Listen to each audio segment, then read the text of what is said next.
que se iniciaron la mayoría de los compañeros que militamos en el 14 de junio a partir de la constitución de la agrupación política 14 de junio, un 30 de julio de 1961, que fue la asamblea fundacional del 14 de junio, después, a 4 días de Manolo salir de la cárcel, que fue el último que salió de la cárcel. Entonces ya desde esa época, los catorcistas, que eran básicamente un movimiento revolucionario de liberación nacional, estudiaron el marxismo.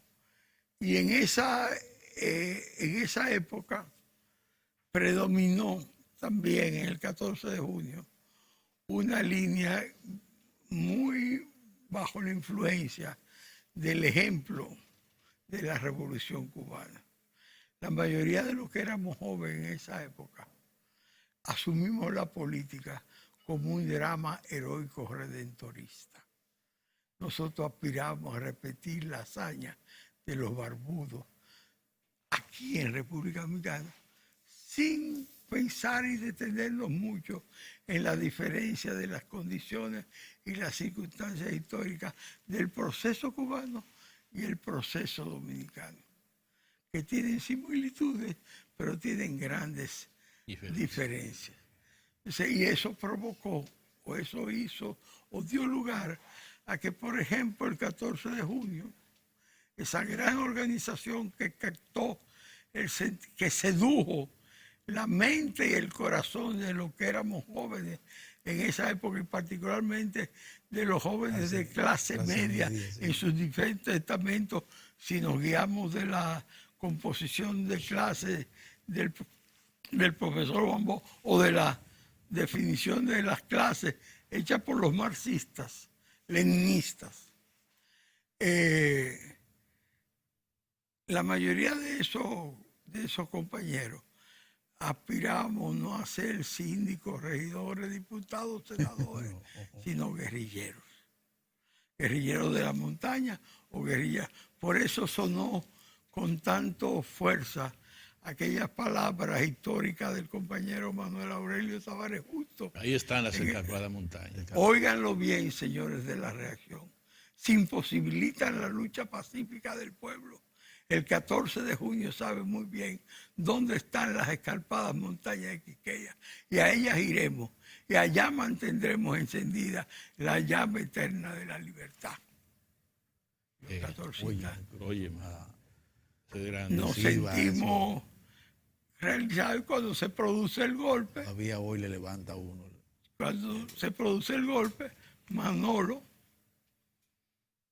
fiel a su palabra empeñada, y sin tomar en consideración los cambios operados en la situación nacional e internacional, el hecho de que las fuerzas revolucionarias, incluso los liberales, habíamos con el golpe pasado a una posición de defensiva.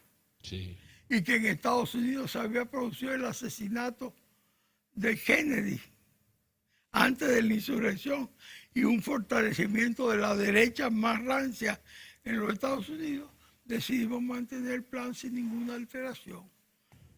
Incluso con debilidades militares, o sea, armamento, logística, experiencia. Aunque hay muchos mitos también. Por ejemplo, hay un mito que se ha creado de que la mayoría de las armas eran defectuosas, y eso no es verdad. O que fueron dañadas expresamente. Eso no es verdad. Esas armas estuvieron todo el tiempo preparadas para eso. El 14 de junio tenía 3 grupos de armeros. Todavía hay 2 vivos. Oviedo, pero hay 2 vivos. Sí. El fenómeno de la división en proceso tan importante y en movimiento tan hermoso como el del 14 de junio, no tiene que necesariamente llamar la atención, sobre todo a esta generación, a estas generaciones de hoy. Tú no puedes precisar, recrearnos, cuáles fueron esas diferencias que llevaron a esa división entre capa de jóvenes que se vieron motivados por una matriz, que era el Manolo y su pensamiento. Mira, particularmente yo, como militante verdinegro desde agosto de 1961, yo me juramenté en el 14 de junio, siendo mi papá gobernador de Trujillo En Asua. Siendo mi papá el gobernador de Trujillo en Asua. Yo fui de los primeros que cayó preso en las manifestaciones antitrujillistas en Asua, que obviamente tenían como uno de sus blancos a mi papá, que era el gobernador, el representante de Trujillo en Asua. Y aprovecho para hacer una anécdota que siempre la he hecho con mucho cariño y respeto hacia mi papá, independientemente de su pensamiento conservador, a diferencia del mío. Es que en esa ocasión, cuando yo caí preso, me llevaron a la fortaleza. El jefe de la fortaleza era el coronel en ese entonces, Braulio Álvarez Sánchez. Me dijo, mire muchacho, vagabundo, y me dio váyase de ahí antes que me despachó para mi casa, el hijo del gobernador. Pero por la tardecita, ya por los altoparlantes del PRD que daba al patio de mi casa, el dirigente máximo del PRD en ese entonces era un mecánico dental llamado Jesús Mella, que después fue diputado constituyente, comenzaron a vocear la siguiente consigna: que se vaya el gobernador, que se quede el hijo. Que se vaya el gobernador. Que se vaya el gobernador y que se quede el hijo. Mi mamá nos reunió a todos y le dijo a mi papá, Ernesto, o tú renuncias o yo me llevo a mi muchacho para la capital. Y así lo hicimos. Pero volviendo a tu pregunta, yo particularmente entiendo que el pecado original de la izquierda dominicana está en haber confundido en diversas coyunturas sus deseos con la realidad. Deseo con la realidad. Deseos con la realidad. El deseo de hacer esto, de hacer lo otro, de hacer la revolución con la realidad concreta en cada coyuntura específica. Pero eso persiste. Y Increíble. eso explica por qué la izquierda como corriente de pensamiento, a pesar de las contribuciones que pudo hacer a la lucha en todo este dilatado proceso de transición de la dictadura a la democracia, no tiene fuerza organizada y opinión pública favorable que lo hagan a corto plazo una alternativa real de poder. Tú sabes, José, tú sabes... Cuando tú no tienes fuerzas propias organizadas y opinión pública favorable, no existe. Tú puedes ser una referencia testimonial y te seguirán diciendo, qué buenos los muchachos. Sí, eso es verdad. Tú sabes, José, es tanto lo que tú dices a propósito de los 50 años del 14, de la línea roja. A propósito de eso, que Juan Bosch primero hizo todas las explicaciones, la que acabo yo de explicar aquí, de por qué aquí no se va a incendiar la pradera. El desarrollo de la economía de Cuba desde siglo XVIII lo explicó muy bien, cómo Cuba tuvo una clase media fuerte y también una clase obrera. Nosotros no teníamos ninguna de las dos. Acuérdate cuando Juan decía clase gobernante, clase dominante. No teníamos una conciencia. No, si no hay una burguesía, no puede haber un proletariado. Pero, ¿cómo don Juan le probó eso a la dirección que iba a fundar al PLD? Fueron a La Habana, ya fundado el PLD, y don Juan le enseñó el cementerio de La Habana, los monumentos del cementerio grandes. Y luego cuando vino le dijo, vamos al cementerio de la Avenida Independencia, lleno de crucecitas. Sí. Ahí está la comparación del desarrollo de Cuba y el desarrollo de la República Dominicana. En los cementerios. Le enseñó los cementerios. No le enseñó ni la desarrollo, ni el Producto Interno Bruto, ni nada. Los cementerios. Le podía enseñar otra cosa también. Los túneles de línea. Sí. Nosotros hicimos el primer túnel en el segundo periodo de gobierno de Joaquín Amparo Balaguer Ricardo. Cuba tenía túneles que conectaban La Habana con otro Cruzaban por debajo del río, y del que río. cruzaba abajo desde 1950. Sí. Pero si tú ves las edificaciones, por ejemplo, de la vieja Habana y las edificaciones de República Dominicana en su zona colonial, tú te vas a dar cuenta también de la desigualdad, que es una ley del desarrollo capitalista en ambas. Pero hay un hecho importante y a propósito de Línea Roja, que fue una de las 5 grupos que salió cuando el 14 se desintegró y se disolvió por una crisis de autoridad y de perspectiva. ¿En qué momento fue eso?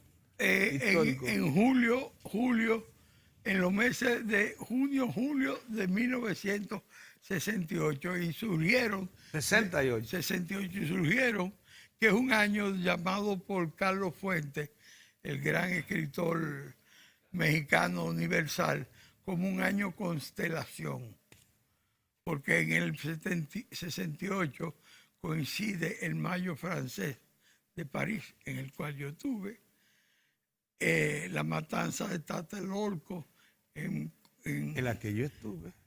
no, ahí, Yo estuve.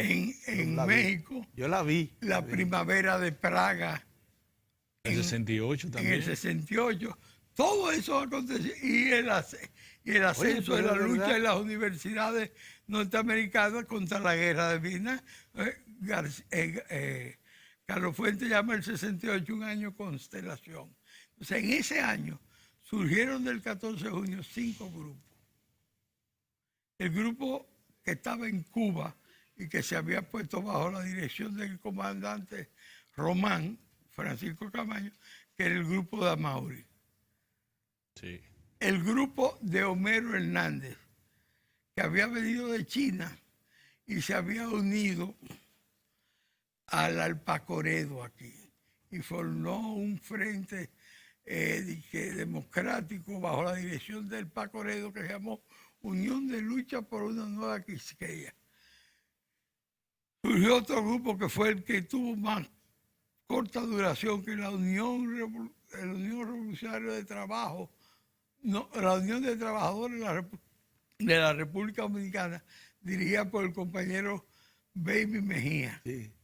Los 6 miembros del Comité Central, que fueron Fidelio, Bacho, Roberto Duvergé y Anulfo Reyes, y la Línea Roja, que fue el agrupamiento que concitó el apoyo de la mayoría de lo que en ese momento eran cuadros medios o militantes en los comités territoriales a nivel provincial o municipal en el país. Oviedo, Muy bien. con tu anuencia, vamos a ir a una pausa, que tenemos que ir a una pausa por comerciales, y entonces seguimos en ese punto al retorno. Muy bien. En ese Esa mismo pausa. punto. Sí.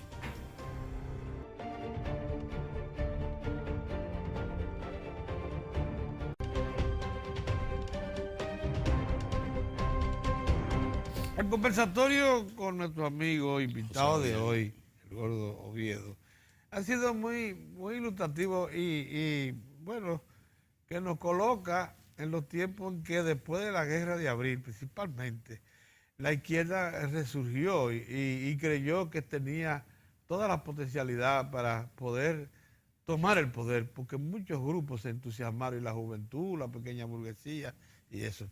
Pero con don Héctor Tineo, que al igual que Orión y Mozart y yo, pasamos por esos efluvios de la izquierda y eso, de cuando jóvenes, podemos reconstruir buena parte entonces con el señor Oviedo aquí. Lo Sí. que fueron esos tiempos, ¿no han sido, don Héctor? Cierto, cierto. Sobre todo en la última parte, ustedes se quedaron cuando estaba explicando cómo era la estructura. Te encuentras ahí con nombres que después pasaron unos al ejercicio profesional, otros a actividades privadas, y siempre a uno le ha llamado la atención. ¿Qué pasó? Que se fueron situando y lo que era ese núcleo, en la realidad fue una desintegración. O sea, cada uno en su punto. Hay que destacar que algunas de estas personalidades han conservado su dignidad, o sea, personas muy dignas. Se dedicaron al ejercicio profesional, otras actividades diversas. ¿Cómo fue eso? Mira, en primer lugar yo debería decir, Sí, en beneficio y provecho de la mayoría de los jóvenes sí, que en un momento u otro participaron en la vida política a través del 14 de julio, que una parte importante fue dejando la participación política activa en diferentes periodos. Pero hay una cosa que es común a la inmensa mayoría. No han cambiado de lado. No han cambiado de lado. sí. Dejaron la militancia política partidarista, pero no cambiaron de lado. Se conmueven y se indignan frente a la injusticia.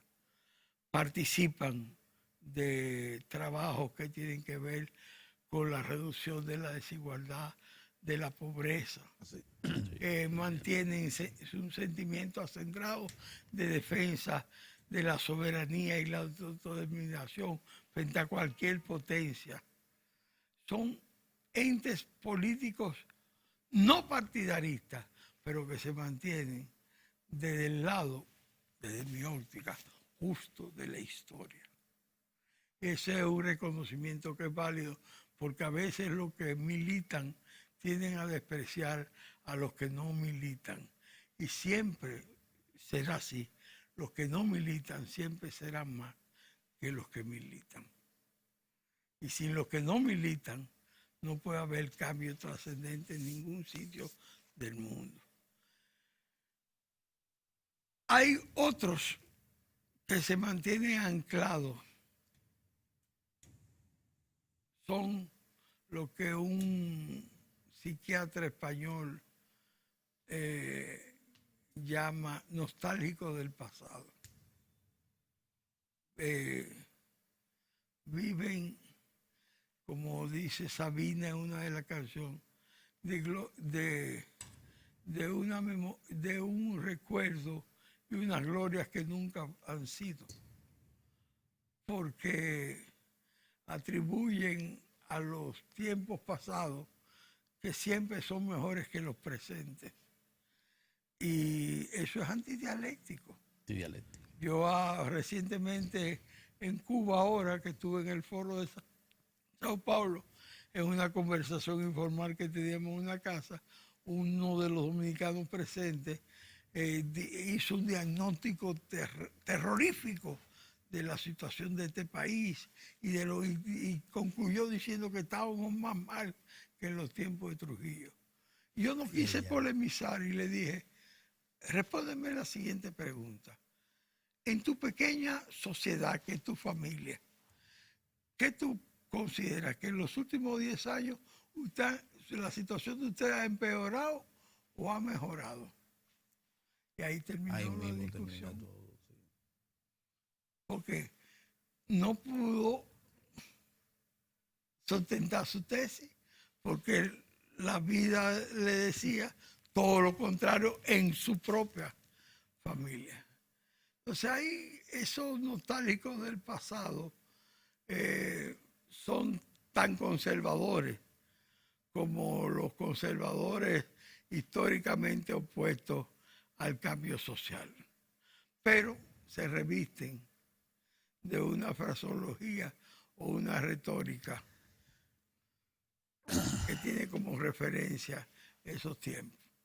Yo creo que hay sectores que piensan, creen y entienden que todavía es viable una recomposición de esa corriente que hoy está representada, y duele decirlo, por más de 16 agrupamientos que se reclaman como tales. De izquierda. Expresión, De sí, izquierda. expresión de la izquierda. De toda la más variopinta diversidad y con una terrible incapacidad para ponerse de acuerdo en temas concretos, o como dijo Orión ahorita, en el estudio de los temas nodales de la agenda del siglo XXI en la República Dominicana y el mundo. Entonces, cuando tú le preguntas qué opinión tienen sobre la reforma fiscal o el pacto fiscal, a lo mejor te salen con un cliché y dicen, eso es solamente para penalizar a los pobres y beneficiar a los ricos. Pero no saben desmenuzar las diversas vertientes y el carácter que puede tener una reforma en beneficio de los que menos tienen y penalizando a los que más tienen sin necesidad de expropiar o anular las riquezas que han construido algunos con su trabajo, que por suerte, como dijo un vicepresidente que acompañó a Lula y que era el capitalista más grande de Brasil y de América del Sur en el sector textil, don José Alencar, la vida propia de él y el desarrollo de su empresa, a él le probó que el trabajo antecede al capital. Sí, es el que ¿No crea. puede? Se crea. ¿No puede? ¿Con qué se Oviedo. crea? Con trabajo. Oviedo, pero porque hablabas de la nostalgia, pero en el caso particular de la línea roja, esa sí es una nostalgia legítima, porque eso sí fue un verdadero movimiento que tenía raíces y objetivos Sí, muy puntuales. Ahora yo digo, recogiendo esa nostalgia y a propósito de esos 50 años, trayéndolo aquí a lo que es el escenario actual, de lo que debería ser el movimiento de izquierda, el movimiento progresista, que tiene articulaciones y realizaciones desde Lula hasta Correa, para poner un ejemplo. Pero en la República Dominicana también tiene un histórico importante. Hubo un movimiento de una izquierda que se articuló con política incluso de Estado frente a un gobierno como el de Joaquín Balaguer para la reforma agraria, para poner un ejemplo. Que dio, bueno, sí, eso Sí, es la verdad. sí. Y ahí El está PSD articuló eso y hoy estamos recogiendo parte del fruto de Sí. esa reforma agraria, como es la seguridad alimentaria, que tiene su sustento. Más del 60% del arroz en se ese- produce en el sector reformado. Exactamente. Entonces, Sí. pero la izquierda de hoy, ¿qué es lo que pudiera promover? Articularse en el marco del sistema y avanzar hacia un proceso progresista como el que se ha llevado a cabo en otras regiones del país, Mi en otros opinión- países de la región. mi opinión personal Sí, como hombre de izquierda, sí. porque ser de izquierda no es militar en una organización que se reclame como tal. Para mí ser de izquierda es una manera de estar en la vida. Sí, Y una forma de Entonces, pensamiento. una forma. Sí. Claro, Sí, pensamiento. y esa manera de estar en la vida determina tus prioridades existenciales. Puede ser que tus prioridades existenciales sea construir amigos, o puede ser que tu prioridad existencial sea acumular riqueza. Un hombre acaudalado. Yo todavía no he visto que nadie vaya al cementerio o a la tumba con los cuartos que se Acumuló, sí. que acumuló en la tierra. No. Entonces, por eso yo pienso que con lo indispensable y lo necesario para tener una vida digna, Basta. basta. Exacto. Pero tampoco me resiento ni siento envidia, que mira que hubo una vez que yo conversaba con Lula y me dijo, gordito Oviedo, es más fácil dividir el átomo que acabar con la envidia humana. La envidia es un sentimiento tan dañino que te puede llevar a ti desearle al otro que ha hecho su fortuna o su riqueza con el trabajo. Que se No, lo en lleve el cristianismo incluso lo consideran uno de los pecados capitales. el Sí, diablo. sí. Entonces, Sí. yo pienso que si tú me preguntaras ¿Cuál yo creo que sería el, El aporte. el aporte para principal? el país, sí. Ahora sería hacer primero un acuerdo entre próximos. O sea, todos esos grupos que vamos a tratar de usar, no términos ofensivos, pero todos esos pequeños grupos o siglas, juntarlos en un solo movimiento sobre la base de un programa mínimo, de una reglamentación de su accionar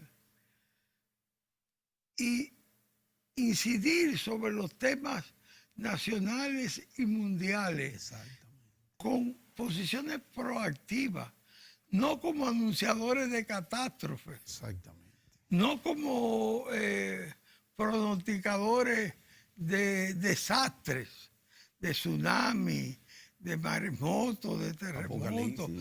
Apocalipsis. O sea, hay que enterrar esa izquierda apocalíptica y construir una izquierda activa, proactiva, propositiva, que incida realmente sobre los temas nacionales, que plantee frente a la alternativa que plantean los empresarios su posición, sin necesidad de que eso signifique un rompimiento y una confrontación.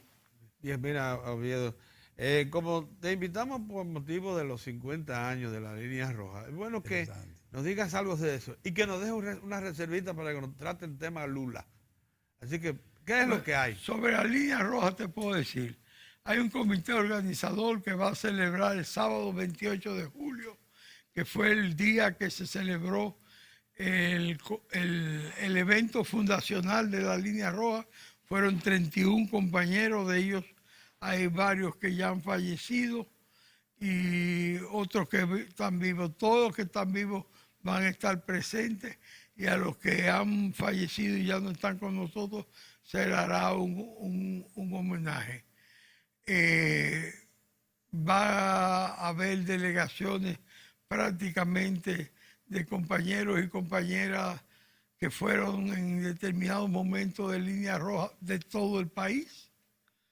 Va a ser en el Centro Cultural Mauricio Báez, cuyo club y barriada estuvo íntimamente relacionada con la línea roja, porque línea roja, lo puedo decir aquí, fue un factor clave en la fundación, no solamente del Mauricio Báez, sino de la mayoría de los clubes de esa época.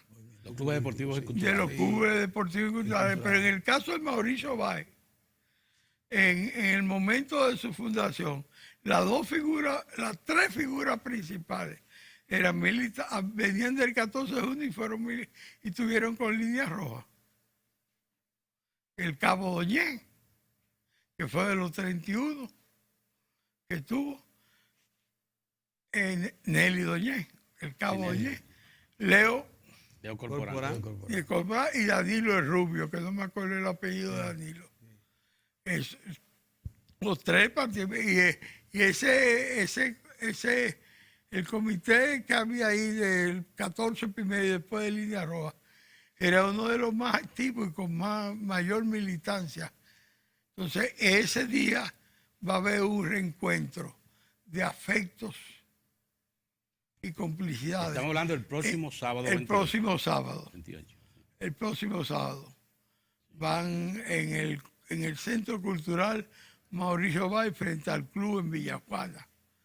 Y va a comenzar a las 9 de la mañana.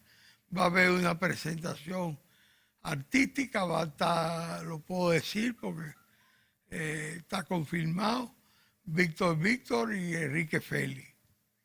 Y posiblemente haya alguna sorpresa en la parte artística y cultural. Excelente. Es muy posible también que dos grandes poetas y escritores nacionales que también fueron línea roja, lean en conjunto un texto o un poema. Me refiero al poeta Mateo Morrison y a la escritora Ángel Hernández. José, hay una... todas fueron con líneas ocasión rojas, del acontecimiento, ¿han contemplado ustedes alguna obra que sirva de ayuda a memoria? Se está Sí. pensando en reeditar Sí. una serie de documentos históricos producidos por la Línea Roja. Y hay un libro que tiene una nueva edición, que fue la tesis de grado de Germinal Muñoz Grillo, Sí. que fue un estudio sobre la Línea Roja. Y ese libro se reeditó ahora. También yo creo que se va a poner a la venta en ocasión del acto. Pero hay otros materiales que se están recabando, tanto en el Archivo General de la Nación como en archivos particulares de algunos compañeros. Y ahí se va a dar a conocer el papel de la Línea Roja en las ocupaciones de tierra en Dajabón y El Pino, el papel de la Línea Roja en la construcción de la Asociación de Cosecheros de Tabaco de Villa González, el papel de Línea Roja en Citracode, Sí. Llegó a dominar. señor. exacto, pero una el forma- papel de Línea Roja en el ADP, El ADP. que tuvo 4 secretarios generales, De van Línea a estar Roja. los 4, porque no obstante, cada quien ha hecho su propia reingeniería. Y hoy muchos de los que fuimos Línea Roja, unos están en el PRM, otros en el PLD, otros creo que hasta en el Reformista hay. Pero hasta donde nosotros sabemos, ninguno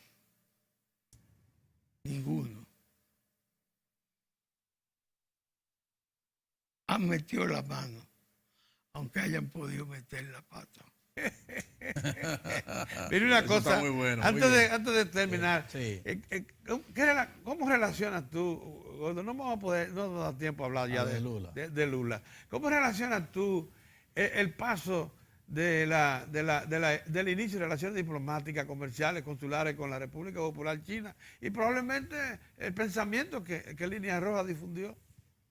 No, es una cosa que a los amigos de larga data de China nos llena de regocijo. Y entre esos amigos de larga data de China está usted. Sí, es verdad. Está usted. Y a propósito de eso, es bueno aquí recordar una frase del primer ministro Zhou Enlai, que decía que cuando bebiéramos del agua del pozo, no nos olvidemos nunca de quienes lo cavaron. Ahora nosotros vamos a comenzar a beber el agua del pozo con la potencia emergente del siglo XXI. Con lo que mucha gente dice, esos son los que dominan el mundo hoy. Esos son made in China. Y la gente está aprendiendo mandarín o si no inglés para poderse comunicar con los chinos. Pues los que cavaron el pozo, cuando aquí todavía en los 12 años hablar de China era un pecado, debemos sentirnos muy contentos por esa decisión del gobierno dominicano. Y yo confío que nosotros tengamos la capacidad de aprovechar al máximo en función del posicionamiento geoeconómico y geopolítico que nosotros tenemos en esta parte del hemisferio, esas relaciones en provecho del pueblo y la nación dominicana. Bien. Bueno, ¿tú crees que Lula pueda sobrevivir y salir de la cárcel y presentarse como candidato? Aún dentro de la cárcel va a ser candidato. El PT lo va a inscribir. El PT lo va a inscribir el día 15 en una manifestación multitudinaria hacia Brasilia que va a congregar millares y millares de personas. Hay una buena noticia que ocurrió la semana pasada. El Tribunal Superior Electoral rechazó una solicitud de inhabilitación que hizo un movimiento de ultraderecha contra Lula, lo rechazó. Es alentador, aunque yo personalmente, como amigo, como compañero del presidente Luis Ignacio Lula da Silva y del Partido de los Trabajadores de Brasil, yo creo que para sacar a Lula de la cárcel en Brasil se va a necesitar una gran movilización nacional e internacional, por una sencilla razón. Los que dieron el golpe en Brasil lo hicieron para cerrar definitivamente las posibilidades de que el PT, que había ganado 4 elecciones sucesivas, 2 con Lula y 2 con la sucesora, saliera de escena. No van a soltarlo a la buena hora para que él se presente y le gane. Ya. Yo, pues, pienso que hay que tener sentido, incluso no descartar lo que algunos llaman la salida a Perón. No sé si te acuerdas. Sí, el retorno. Cuando la dictadura militar de El Argentina retorno de Perón. le impidió a Perón, no, pero le impidió a Perón candidatearse. Sí. Y Perón nominó a Cámpora como su candidato. Sí. Y él le hizo, El le hizo regreso. campaña. Pero con el acuerdo que Cámpora, cuando ganara, convocara nuevas elecciones. Sí. Dígalo. Esa también es una posibilidad Ya, que está en el globo. Muy bien. Muchas gracias. Gracias, Silvio. Excelente. me parece. Excelente comparecencia. Lo invitamos para que estén el sábado, ¿verdad? Sí. Para que estemos atentos a esa Sí, gran el conferencia. Club Mauricio Báez. Gracias. Muy bien, nosotros nos vemos mañana, Dios mediante.